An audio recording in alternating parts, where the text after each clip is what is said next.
In today's video, I'm going to teach you how to check for blocking on Instagram. Instagram doesn't send alerts when someone blocks you, so the best way to figure it out is by looking for a few consistent signs. I'll walk you through what to check, why each clue matters, and how to confirm it without guessing. Start by searching their username in the Instagram app or in a browser.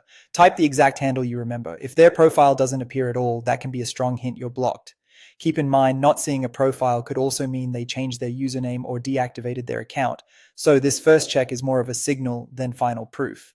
Next, try reaching their profile from an old comment or like they left on your posts.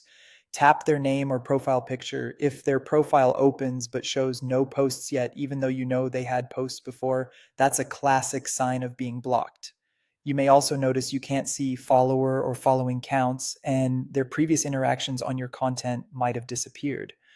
All of that points toward restricted visibility, which is exactly how blocking works on Instagram. Now look at direct messages. If you try to send them a message, blocked accounts won't receive it.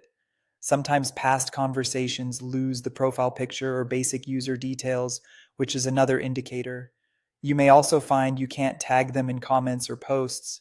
Their handle won't populate when you type the @ symbol, and they won't appear in group chats or live rooms you're trying to add them to. To confirm what you've seen, check from a different Instagram account. If their profile shows up normally on that account but not on your main one, that confirms your main account is blocked. This comparison is the most reliable way to rule out other explanations. A few final signs reinforce the picture. Their name may vanish from your followers or following lists. If you try to follow them again, the button may disappear or refuse to stick. Together, these clues help separate a block from situations like deletion or a username change. If the account was deleted, you wouldn't find it from any account. If the username changed, search results might differ, but the cross-account check will still clarify what's happening. And that's it. If you found this tutorial helpful, don't forget to like this video and subscribe to my channel for more Instagram tips and tutorials.